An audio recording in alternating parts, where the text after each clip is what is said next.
चिंता को तलवार की नोक पे रखे वो राजपूत, रेत की नाव लेके समुंदर से शर्त लगाए वो राजपूत, और जिसका सर कटे फिर भी धड़ दुश्मन से लड़ता रहे वो राजपूत। ऐसे ही दो राजपूत, एक चित्तौड़ के राजा रावल रतन सिंह और दूसरी अप्सरा से भी सुंदर उनकी पत्नी रानी पद्मिनी उर्फ पद्मावती। उनकी एक महान गाथा सदियों से सुनाई जा रही है। ये कहानी सन 12वीं-13वीं शताब्दी की है। उस समय चित्तौड़ पर राजपूत राजा रावल रतन सिंह का राज था।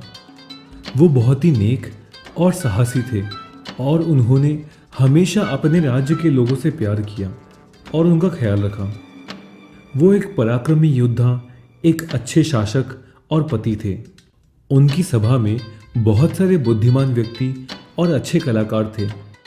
वे कला का सम्मान करते थे और अच्छे कलाकारों को इनाम भी देते थे।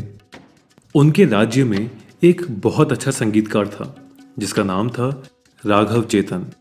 सभी लोग उसको एक अच्छे गायक के रूप में जानते थे, लेकिन राघव को काला जादू भी आता था जिसके बारे में किसी को भी नहीं पता था। राघव ने इस काले जादू को अपने ही राजा के खिलाफ इस्तेमाल करना चाहा, लेकिन वो रंगे हाथों पकड़ा गया।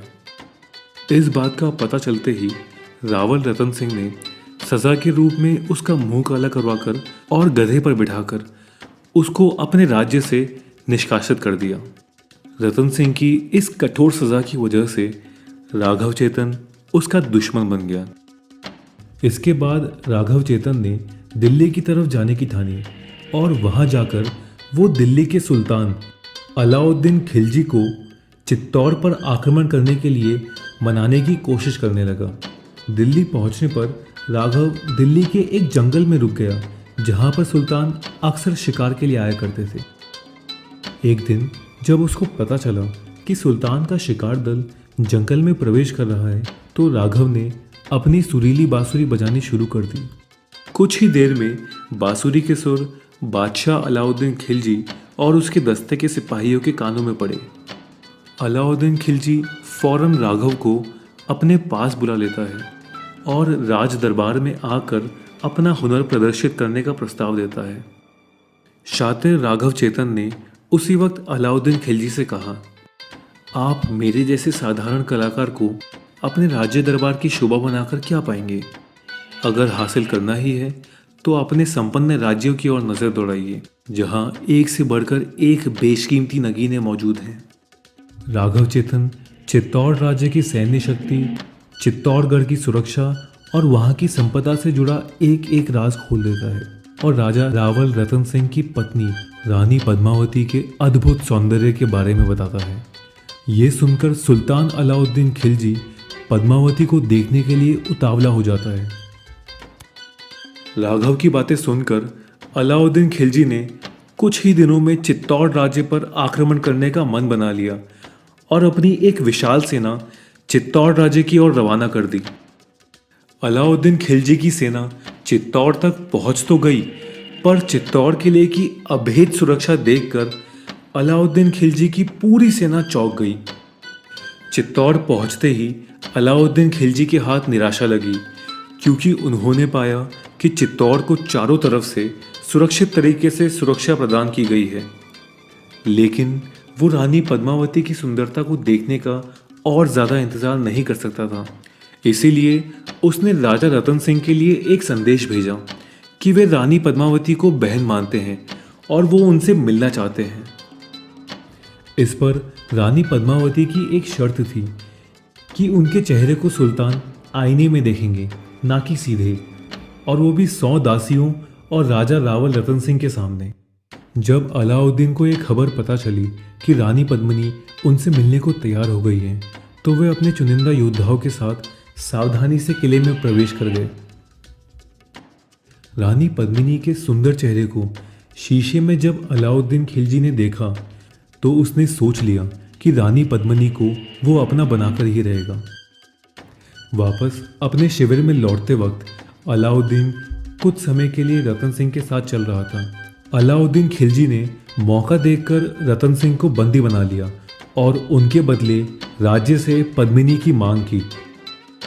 इसके बाद राजमहल से खिलजी को संदेश आया कि अगली सुबह पद्मावती उन्हें दे दी जाएगी।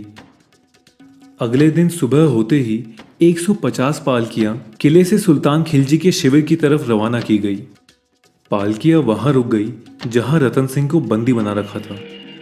रतन सिंह और खिलजी के सैनिक जब ये देखते हैं कि चित्तौड़ से पालकियां आई है तो उन्हें लगता है कि रानी पद्मिनी भी इन पालकियों में आई है। इससे रतन सिंह बहुत अपमानित महसूस करते हैं। लेकिन सबको चौंकाते हुए इन पालकियों में से रानी या उनकी दासियां नहीं बल्कि नारी के लिबास में रतन सिंह की सेना के योद्धा निकलते हैं। वो जल्दी से अपने राजा रतन सिंह को आज़ाद करवा कर सुरक्षित चित्तौड़ के महल में पहुंचा देते हैं। रतन सिंह की कैद से आज़ाद होने की खबर जब सुल्तान अलाउद्दीन तक पहुंचती है तो वो आग बबूला हो उठा और उसने तुरंत चित्तौड़ पर आक्रमण करने का आदेश दे दिया। सुल्तान की सेना ने चित्तौड़ की सुरक्षा दीवार को तोड़ने की बहुत कोशिश की, उनके किले में प्रवेश करने की कड़ी कोशिश की, लेकिन वो नाकाम रहे। तभी सुल्तान खिलजी ने किले की घेराबंदी करने का फैसला किया। कई दिनों तक इतनी कड़ी घेराबंदी की वजह से किले के अंदर खाने पीने का सामान धीरे धीरे खत्म होने लगा। अंत में राजा रावल सिंह दरवाज़ा खोलकर अपनी सेना को खिलजी की सेना से मरते दम तक युद्ध करने का आदेश देते हैं।